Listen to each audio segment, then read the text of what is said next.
Hey guys, welcome back to my channel. Hey my beautiful angels, welcome back to my channel. My name is Angie and today I will be dyeing my hair. It is pretty faded out. I started with teal hair, but I didn't really like the color, so I want to go back to a green that I used to have. So I faded it out as much as I could with anti-dandruff shampoo, the Head and Shoulders one. And then I did a bleach wash. This is what I'm left with.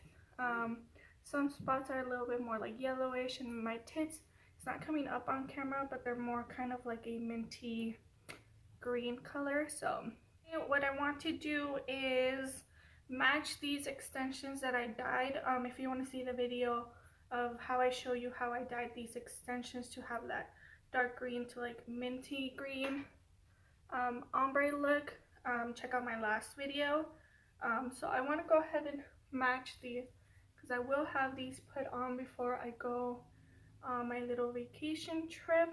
For this video, I am going to be doing a story time just because I don't want this video to be so boring with me just, you know, doing my, dyeing my hair, because that would be, I would just have to speed everything up and then show you the end results.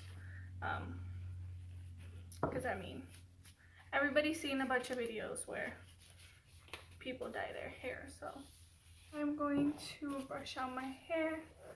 And then this story time is going to be about how I got taken from my mom. I was separated from my mom, and I lived in Mexico for 2 weeks. My mom met my stepdad when I was about 3 years old, maybe 2. Yeah, around 2, because they got married at 3. In the beginning, I was told that I did call him dad. Obviously, he became a dad figure to me because he was the only male. So, in my family that I knew of, obviously I had like my uncles and stuff, but not one that was living with me at that time. Because after I was born, my mom moved out because she was staying with my uncle, her brother. So let me show you guys what I'm going to be mixing right here. Have Arctic Fox hair dye in Phantom Green, and then I kind of want like a blue undertone, so I'm going to do aquamarine. And then for the tips, I'm going to be mixing all 2 of them with a lot of Neverland, because I want it slightly lighter at the bottom. This color right here is Iris Green just by itself, and then it's coming up a little bit blue, but this is Iris Green with just a little bit of aquamarine, and this is going to be the color of the tips.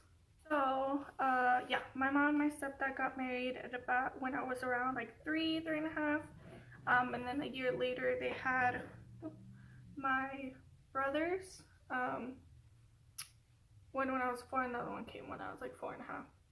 So I'm just using, this is like a little chunk of coconut oil, and when it touches obviously my skin, it warms up and it like melts off. My mom worked full-time. She was only off, I believe, Tuesdays and Wednesdays, so I was at home pretty much all day with my stepdad. Weekends I was with him now. During the day I just had a babysitter during the week. My stepdad was very, I guess it was a stress of, you know, like of working, of having to work so many hours, having my 2 brothers very young because they had them one after the other. They're only, I believe, 11 months apart. So they were both stressed. I had to make enough money for the 5 of us. Obviously, renting out in a very small little apartment with roommates, so it was like the stress. So he got stressed really easily, having to take care of a 5-year-old, obviously the newborn, and then he was at least like 4 months before my mom went back to work, and then obviously the 1-year-old at that point. So I was like very hard on him. So he wasn't very pleasant to be around with. Me and him never really got along after my brothers were born, because at that point, I had family telling me like, he's not your real father, don't call him dad. So I mean, I was young. I was just like, okay, well, I can't call him dad. So I stopped calling him dad. But he was very pleasant around to be with. I was a very clumsy child. I was a troublemaker. I did whatever I wanted, even if that meant, you know, like me getting hurt. Was it climbing stuff, going all over the place, and I got hurt a bunch of times. So some rumors were flying around that I was being abused at home, because some people knew that he was, you know, not very pleasant to be around with. He always had like this grumpy look on his face. He's always in a bad mood. So rumors were going around my family that I was being abused. At one point, I believe my grandparents came from Mexico. They were visiting my mom. And, you know, my grandma got into my uncle's head that I had to be taken away, that I could not stay there with him. I was a girl, and, you know, like, Mexican parents don't let you sleep over your cousin's house if there's males there, because something might happen. And that is how my grandma is. So I was in a home with all boys. My stepdad was older. I was a five-year-old. My mom wasn't home, and so my uncle was like, you know what, you're right. How can we let Angie be at home alone with this guy? And what a coincidence that she just keeps getting hurt. And I was just a very clumsy child, but nobody wanted to believe my mom. And so one day my uncle came to visit my mom, and he was just like, sign this paper, your daughter is leaving to Mexico with your parents. So I was at that age, you know, I was very happy to be going, because my stepdad, like I said, was very grumpy at the time. And I did get in trouble a lot, because I am a very clumsy child and a troublemaker. So I got in trouble a lot. And to me, to be going away to Mexico, like with my grandparents, who I love, you know, I was just like, okay, I'm ready to go. So my mom obviously was heartbroken, because he was like, how are you going to take away my daughter from me? And then he was like, you have no choice, you know, she's going to go away. So my mom signed the paper, and I moved away to Mexico. But it was heartbreaking for her, because I was the first daughter, obviously, from not a one-night stand, but, you know, there was a lot of conflict in the family, because my mom had me out of wedlock. And she hid her pregnancy. My mom hid her pregnancy from everybody, because she knew she was going to be judged in the family. She knew that, you know, her mom was gonna have something to say, and it was true. She was pretty much like disowned from the family. Her mom didn't talk to her for a little while, my grandma at least. And obviously she had just immigrated from Mexico. She was staying with her brother. So my mom came here. Obviously she was living with her brother. She was independent, you know, like my grandma's very controlling. My grandma's very controlling. So to be here, you know, like away from her family, away from her parents, she, you know, was going out. She was meeting more people. She was going out to drink and eat. And obviously here, where we have like McDonald's at every corner, or Carl's Jr., Taco Bell, and that kind of stuff. She was starting to gain weight. She was gaining weight slowly, and so when she ended up pregnant, you know, she was able to hide it, because a lot of people were like, oh, she's still, you know, she's gaining a bit of weight, you know, eating McChickens from McDonald's and fries and everything. So when she got pregnant, she just continued to put on the weight, obviously. And so people didn't really question it, because they're like, well, you know, she hasn't been here too long. She's enjoying, you know, eating out and stuff. When it was time to give birth to me, her emergency contact was my uncle, and so he just received a call. He was like, "Oh, your sister's in labor," and then he was like, "I think you got the wrong person because my sister's not pregnant," but she was. And my mom obviously got in trouble for hiding it, not only from my uncle, who was like, "Is that why you came to America? Like, is that why you came to the United States? Just so you could turn up like pregnant and stuff?" She got a lot of shit for, ending up pregnant and stuff, and it was really rough. She was a single mom. I was taken away from my mom. They didn't think that I should be living there with all boys, with a grown man in the house, alone while my mom was at work, because they thought something would happen. So they took me away. My mom was heartbroken, and I was supposed to be living with my grandparents over there, with my grandma and my grandpa. But my aunt, who lives in Mexico as well, had, kids who, my cousins were kind of around my age. So they thought it was better if I lived with her, because, I could interact with my cousins, play with them, instead of, being stuck at home with two old people. Because it's not like they could take me out and run around with me and everything. So I ended up living with my aunt and my uncle over there. I did study. I left in the middle of my first grade, so when I left, I had to restart first grade over there. Had me restarted all over. I started halfway through their like first grade term, or the school year. I did first and second grade, and I believe I was going to start third grade soon. When they were like, "Oh, you need to come back, like, do you want to see your mom?" And I was like, "Of course I want to see my mom." I kept in contact with her. She would call me every single Tuesday, which is her day off, and I would always be at the phone waiting for her to call. I think if I had asked, that if I could go back to live with my mom, I think that would have been fine. I don't think they would have told me, like, no. I didn't know this situation at that time, because, I was young. I didn't know until, like, I was much older. And, like, my aunts were telling me this story. Now, some details might be wrong, because I did have my mom tell me her version, had my grandma tell me her version, my aunts told me their version.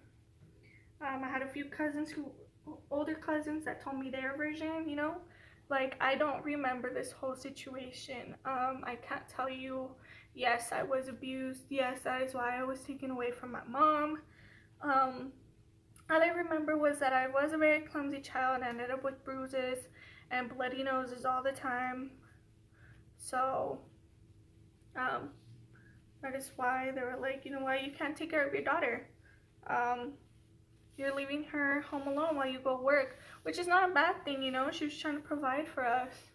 But my uncle was like, "No, I think it's best if your daughter's not with you, that your daughter has somebody else looking out for her." So when I came back, I didn't even recognize my mom. I had been away from her for about 3 years almost. She just did not look the same to me. She was pretty much a stranger to me at that point. I have memories from that time, but I was like, I don't know her. I didn't recognize her, and obviously that was heartbreaking for her as well, because she's like, "I'm your mom," and I was like, "Really?" Like, I was confused. I was like, "You don't look like my mom." Like, when I left, my mom was chubby. We had to get to know each other all over again. And now, like, my mom's the most important woman in my life. Like, I love her. I take care of her. Wherever my mom goes, I will go. Like, I obviously did move out after I got married. I do live with my husband. But if my mom were to move to another city, I'd move along with her. I would tell my husband, we're packing, we're finding another place, because I cannot be too far from my mom. Let me finish off the rest of my hair just because it's taking a while. Okay, now that I'm back, I am finished with dyeing my hair. I hope this story wasn't confusing you guys. I should have taken notes and, like, you know, started from the beginning like I said I was going to. And I just get off track when I'm talking. But I don't have a relationship with my stepdad just because we just don't get along. Since I was younger, you know, I had family who was like, don't call him dad, he's not your dad, you're not his real daughter, he doesn't like you, and stuff like that. So I just never allowed myself to build a relationship with him. I mean, I'm polite to him, my mom's still with him, I'm polite to him, obviously I say hi. If he needs help with anything, I help him out. But other than that, there's like no relationship at all. I just consider him the father of my 2 younger brothers and my mom's husband. But other than that, we're not in contact. I have a really good relationship with my mom that we've thankfully built, and she is my best friend, and I tell her everything. But yeah, I'm going to go chill, probably do some editing. I don't know if you guys could tell, this is not my room that I film in. I'm using my mother-in-law's little working station. She does nails, so I'll be back to show you guys the results after I wash it. It's not going to be dry just because I don't like using a blow dryer. I like to let my hair naturally dry, so hopefully you will be able to see what it looks like. Alright you guys, this is my hair all washed. I just washed off all the dye from my hair. Obviously it's still wet, but I could see the color right here with just the lighting that I have. It is going to come out very bright actually. I'm going to insert a clip of me in the sun, or maybe even just like a few pictures of how it shows like with different lighting, like with natural sunlight. And then my hair actually take care of it really well when I like a color. If you go back to my first video reviewing the Blue Bloods Jeffree Star palette, I mentioned in that video that I recently dyed my hair that teal color, and it was recent. I just didn't like it. I had blue hair for about 2.5 years before I got married, and then for my wedding I dyed it black, just because my blue hair didn't really go with our wedding colors, and I didn't want it to clash with like my dress and everything, and like our decoration, so I went black. And then I thought I wanted to go back to blue, but I messed up mixing bowl. I ended up putting too much green last time because I had originally wanted to go teal, but I put too much green and it actually came out like a very bright green. Not like this, it was a little bit more toned down because my hair wasn't as bleached, but I actually really liked the green. So then after the green faded, I decided I wanted to go teal since that was the original plan. So I did teal, but then I realized that I actually did like the green, so now I'm going back with the green. But since I didn't like the teal, I was washing my hair a lot more. I was using anti-dandruff shampoo, which I usually don't. I like to use a bedhead hair goddess, I believe, hair goddess shampoo and conditioner. And then I'm trying to get the mask in just so I could put like this green color in it and then refresh my hair with the mask. I use that shampoo and conditioner every time that I wash it. It's 1 time a week. Now it'll be actually every 3 or 4 days, depending on how I feel hair, how I'm doing. And then after that, I get out and I use this. This is the Good Stuff.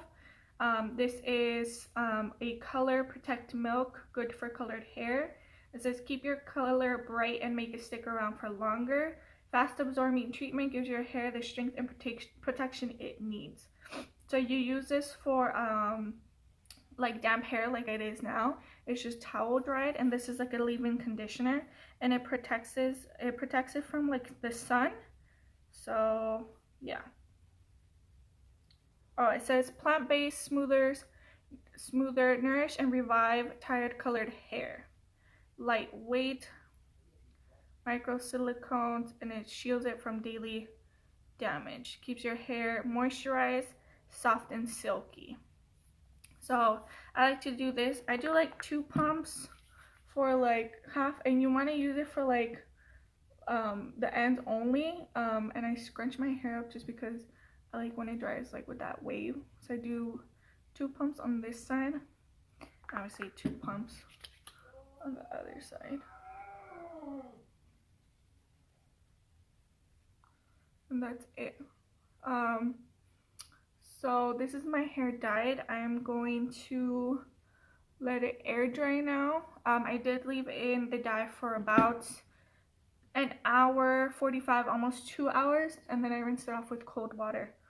So I was able to get most of the dye off. Still have some right here on my forehead. Obviously, like my nails got a little stain because I was washing the mixing bowl. I have right here, some under my ear. Not too much on my ears. It's good, but I usually don't like to. But I have some on my back that I couldn't reach, or I couldn't like really scrub off. So that is it for this video. Hope you guys liked it. I know my story was like all over the place, but I'll try to do better next time. Let me know if you guys like this story time. Let me know if you guys want to see me do another one. I'll do like a get ready with me, like my daily makeup that I wear. I'll do another story time. I did mention those 2. One of them was what's it like being married so young, and I'll explain how I met my husband and everything, how we dealt with like our friends and family when we told them that we were gonna get married. I think the other one was how I searched and what happened when I found my biological father.